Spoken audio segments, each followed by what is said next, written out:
It's my honor to introduce Joe. Oh, hi. And furthermore, now Rob has come up from Stonington, way down south there, the other end of Connecticut. And I've said before, Connecticut looks like a small state until you actually have to run for office here.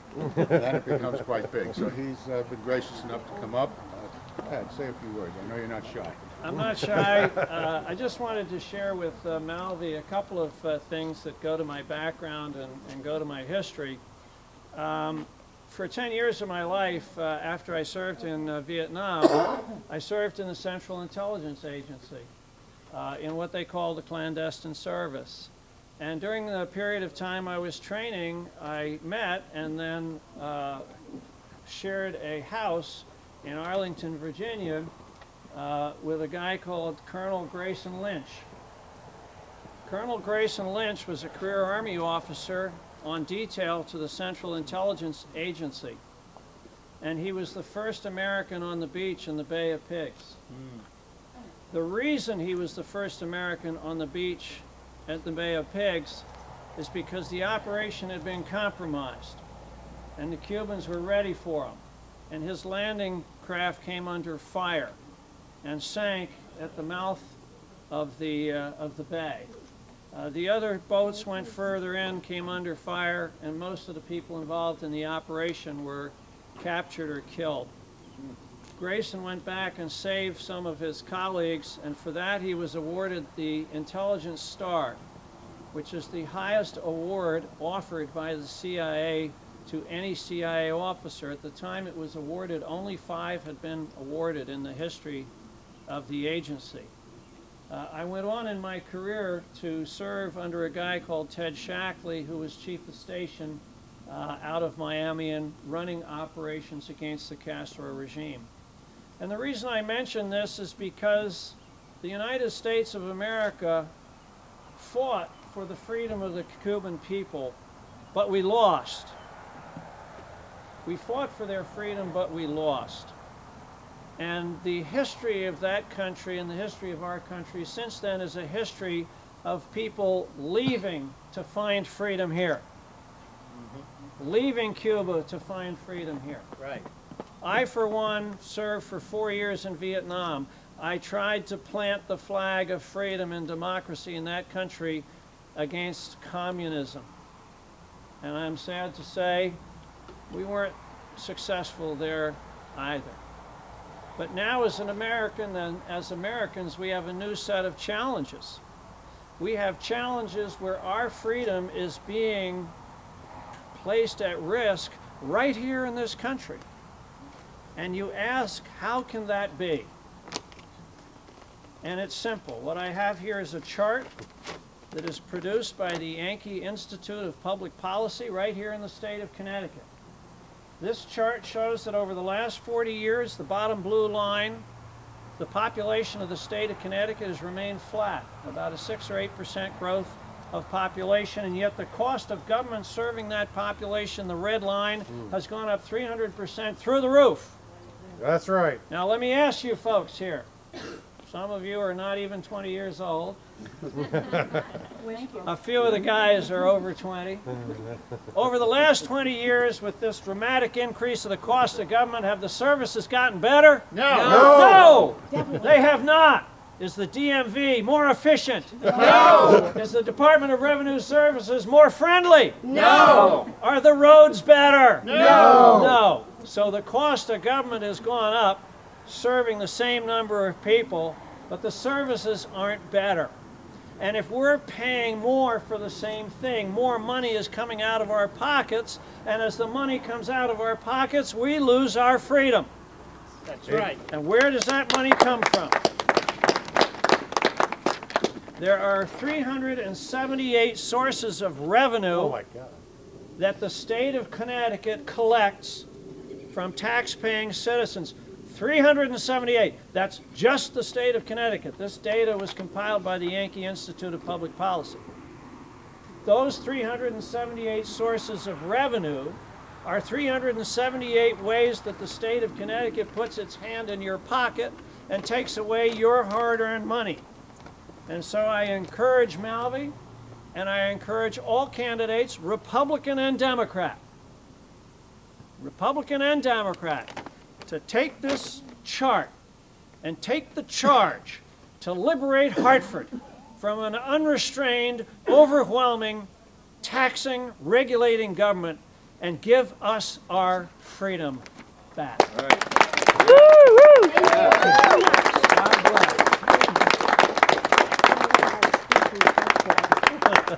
Thank you. I want to thank everybody for coming tonight. I really appreciate the time that all of you have taken to be here. And I particularly want to acknowledge our special guests, Rob Simmons, John Decker, and his beautiful wife back there, who made it a point to come on their 16th wedding anniversary. That is dedication. That is really to be appreciated. I want to thank Laura and Joe Petrina for opening up their home and for their hospitality.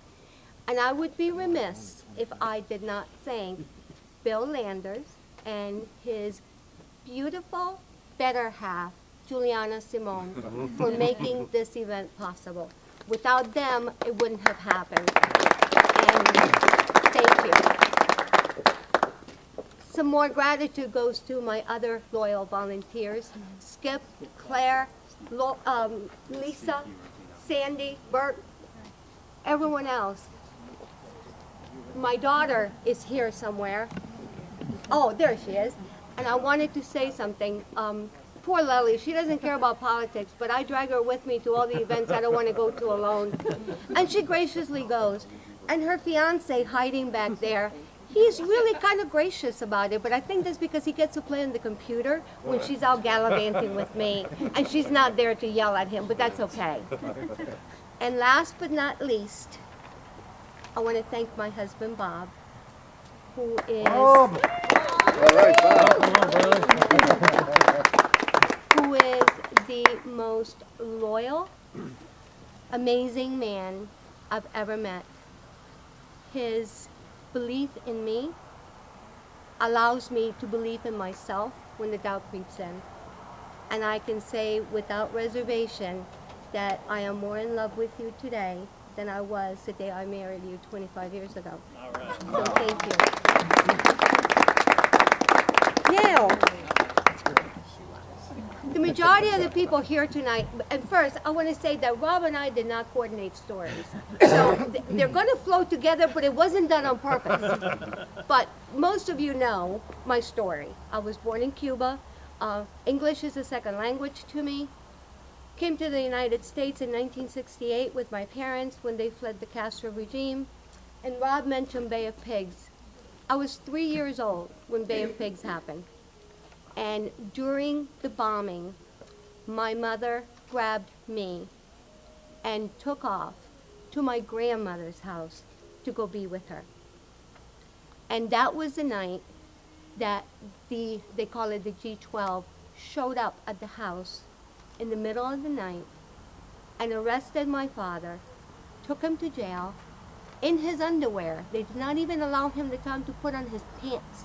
They took him in his underwear without charge, without telling him what he was being arrested for, just because they could. And they held him for 2 weeks. My mother didn't know if he was dead or alive until he was able to sneak a message to her. And that was my dad. I mean, my dad was my hero. And when he came home, my mom used to tell me stories that he looked so bad and he was so dirty and so drawn that when he tried to pick me up, he scared me. And I ran away and hid behind my mom. It wasn't until he took a shower and cleaned up that I recognized that, wow, this is my dad. So that is what happens to people who lose their freedom. My parents left their country with nothing but the clothes on their back, and that is literally, we had nothing. But they wanted me to grow up in freedom. And they knew that the United States was the place to do it. And through their hard work and their determination, they were able to realize the American dream. And the reason that I seek the nomination for the state senate, the 2nd district, is because I see that American dream slipping away. And that is something that we must never allow to happen. It can't happen.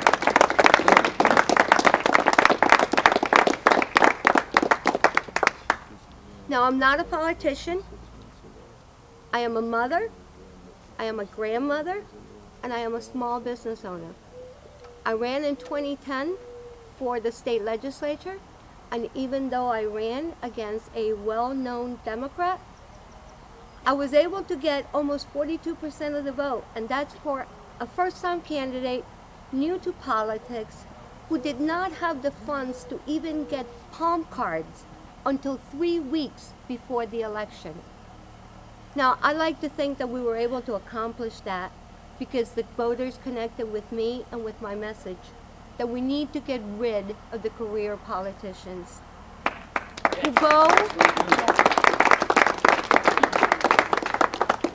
who go to Hartford or Washington or wherever they go, and they go there to serve the party. They no longer represent the people who elected them. Amen. We need to go back to our roots and have citizen legislators. People who felt a calling to serve and did so at great personal sacrifice and financial sacrifice. But when their time was done, they went home, back to their real lives and their real jobs, and went on, and someone else took over. But now, I don't have to tell you that Connecticut is in trouble. I mean, anyone sitting in Hartford for decades has contributed to the mess that we're in. There's no one innocent on either side of the aisle. And the way that they want to fix it is with more taxes. We just had a retroactive tax increase, the biggest in our history. But to be fair, I also have to say that just yesterday, Raising Hale, the media project from the Yankee Institute, published an article about a slush fund created in 2005 by the 3 top politicians in Connecticut. And they did so they could fund their pet projects with little to no accountability. As a matter of fact, the article goes on to say that by the time the top officials were done spending money out of that fund, the economy had already crashed. Connecticut was facing a $3.2 billion deficit, but they still kept on spending. But in spite of all the challenges that we face, I think we have opportunity. Starting tonight, we have an opportunity to put people before politics and make the right choices. We have a vision for Connecticut. The campaign does. We want to make Connecticut a state where there are good jobs for young people, security for families and for seniors, but we don't want that by raising the minimum wage, which is only going to kill jobs for teenagers, deny them the opportunity to develop a work ethic, and not help anything. I was talking to someone the other day, and I wrote down what he said because it just really struck me. But he described his experience of trying to start a small business in Connecticut as trying to swim across the Sound against the current with weights strapped to his arms and legs. Now that's pretty powerful. And that's what he experienced just because he wanted to start a business. That's wrong.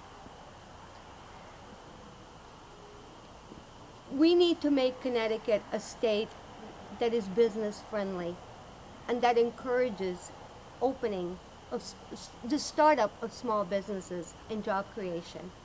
But it's not going to do us any good if employers start to create jobs, but they have to look elsewhere to fill them. So an employable workforce is crucial to the financial recovery of Connecticut. You know, the girl who does my hair, not every kid's going to go to college, even though they're sold on the idea that everybody needs to go to college. Well, it's not a mortal sin if you don't. girl who does my hair doesn't want to go to college. As a matter of fact, she graduated high school because her parents